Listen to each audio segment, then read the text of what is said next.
ಮನೆಯಲ್ಲಿ ಪ್ರತಿದಿನ ಜಗಳ ಇದೆಯಾ? ನೆಮ್ಮದಿ ಇಲ್ವಾ? ಮಾನಸಿಕ ಒತ್ತಡಗಳು, ದುಡ್ಡು ಕಾಸಿನ ಸಮಸ್ಯೆ, ಅನಾರೋಗ್ಯದ ತೊಂದರೆಗಳು.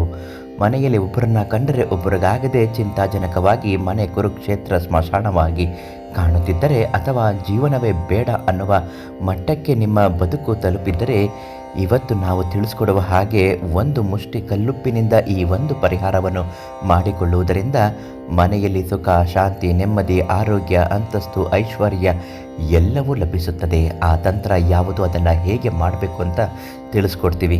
ಏನಾದರೂ ಇಂತಹ ಕಷ್ಟಗಳು, ಸಮಸ್ಯೆಗಳು ಇದ್ದಾಗ ಪರಿಮಳ ಆಚಾರ್ಯರು, ಪಂಡಿತರು, ದೈವಜ್ಞ ಗುರುಗಳು ಇವರಿಗೆ ಒಂದು ಫೋನ್ ಮಾಡಿ ನಿಮ್ಮ ಸಕಲ ಸಮಸ್ಯೆಗೂ ಶಾಶ್ವತವಾದ ಪರಿಹಾರವನ್ನು ನೀಡುತ್ತಾರೆ.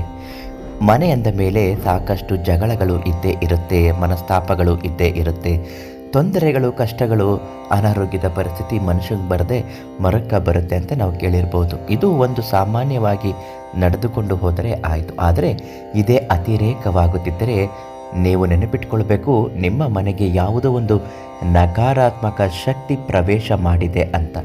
ಇಂತಹ ಸಮಯದಲ್ಲಿ, ಇಂತಹ ಸಂದರ್ಭದಲ್ಲಿ ನೀವು ಮಾಡಬೇಕಾಗಿರುವ ಸಣ್ಣ ಕೆಲಸ ಅಂದರೆ ಮನೆಯನ್ನು ನಿವಾಳಿಸುವುದು. ಇಂತಹ ದುಷ್ಟ ಶಕ್ತಿಗಳಿಂದ ಮನೆಯನ್ನು ಬಿಡುಗಡೆ ಮಾಡುವುದು ಹೇಗೆ ಮಾಡಬೇಕು? ಒಂದು ಮುಷ್ಟಿ ಕಲ್ಲುಪ್ಪನ್ನು ಬಿಗಿಯಾಗಿ ಕೈಯಲ್ಲಿ ಹಿಡಿದುಕೊಂಡು ಅದನ್ನು ಮನೆಯ ಹೊರಭಾಗದಲ್ಲಿ ನಿಂತು 9 ಬಾರಿ ಇಳಿಯನ್ನು ತೆಗೆಯಬೇಕು.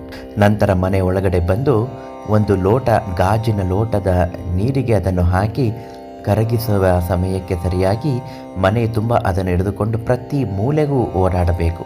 ಅದಾದ ನಂತರ ಮನೆ ಒರೆಸುವ ನೀರಿಗೆ ಸ್ವಲ್ಪ ಅರಿಶಿಣ, ಸ್ವಲ್ಪ ಕಲ್ಲುಪ್ಪು ಮತ್ತು ಸ್ವಲ್ಪ ಕರ್ಪೂರ, ಅಂದರೆ ಉರಿಸಿರಬಾರ್ದು, ಹಳೆಯ ಕರ್ಪೂರ ಆದರೂ ಪರವಾಗಿಲ್ಲ, ಒಂದು ಸ್ವಲ್ಪ ಕರ್ಪೂರದ ಪುಡಿಯನ್ನು ಹಾಕಿ ಮನೆಯ ನೆಲವನ್ನು ಶುದ್ಧ ಮಾಡುವುದರಿಂದ ಮನೆಯಲ್ಲಿ ಸುಖ, ಶಾಂತಿ, ನೆಮ್ಮದಿ, ಸಂತೋಷ, ದುಡ್ಡು ಎಲ್ಲವೂ ಲಕ್ಷ್ಮಿ ತಾನಾಗೆ ಬರುತ್ತಾಳೆ. ಯಾಕೆಂದರೆ ಇದನ್ನು ಮಾಡೋದ್ರಿಂದ ನಕಾರಾತ್ಮಕ ಶಕ್ತಿಗಳು ಸಂಪೂರ್ಣ ಕಡಿಮೆಯಾಗಿ ಸಕಾರಾತ್ಮಕದ ಯೋಚನೆ, ಆಲೋಚನೆ, ಸಕಾರಾತ್ಮಕ ಶಕ್ತಿಗಳು ಮನೆಯನ್ನು ಆವರಿಸುತ್ತದೆ. ಮನೆಯಲ್ಲಿ ಶಾಂತಿ, ನೆಮ್ಮದಿ, ಬದುಕು ಬಾಳುವಂತೆ ಆಗುತ್ತದೆ. ಆದ್ದರಿಂದ ಇಂತಹ ತೊಂದರೆಗಳು, ಕಷ್ಟಗಳು ಇದ್ದಾಗ ಈ ಪರಿಹಾರವನ್ನು ಮಾಡಿ ಉಪ್ಪನ್ನು ನೀರಿನಲ್ಲಿ ಹಾಕಿ ಕರಗಿಸಿದ ಮೇಲೆ ಅದನ್ನು ತೆಗೆದುಕೊಂಡು ಮನೆಯಿಂದ ಹೊರಗೆ ಎರಚಿ ಬಂದ್ಬಿಡಬೇಕು. ಆಗ ಎಲ್ಲ ಕಷ್ಟಗಳನ್ನು, ದುಷ್ಟ ಶಕ್ತಿಗಳನ್ನು ಹೀರಿಕೊಂಡು ಸಕಾರಾತ್ಮಕ ಶಕ್ತಿಗಳನ್ನು ಒಳಗಡೆ ಪ್ರವೇಶ ಮಾಡುವಂತೆ ಮಾಡುತ್ತೆ. ಈ ತಂತ್ರವನ್ನು ಮಾಡುವಾಗ ಕಷ್ಟಗಳು ಇದ್ದಾಗ, ಸಮಸ್ಯೆಗಳು ಇದ್ದಾಗ, ಬಗೆಹರಿಸಲಾಗದಂತಹ ತೊಂದರೆಗಳು ಇದ್ದಾಗ ಪರಿಮಳ ಆಚಾರ್ಯರಿಗೆ ಒಂದು ಕರೆ ಮಾಡಿ ಸಕಲ ಸಮಸ್ಯೆಗೂ ಶಾಶ್ವತ ಪರಿಹಾರವನ್ನು ನೀಡ್ತಾರೆ.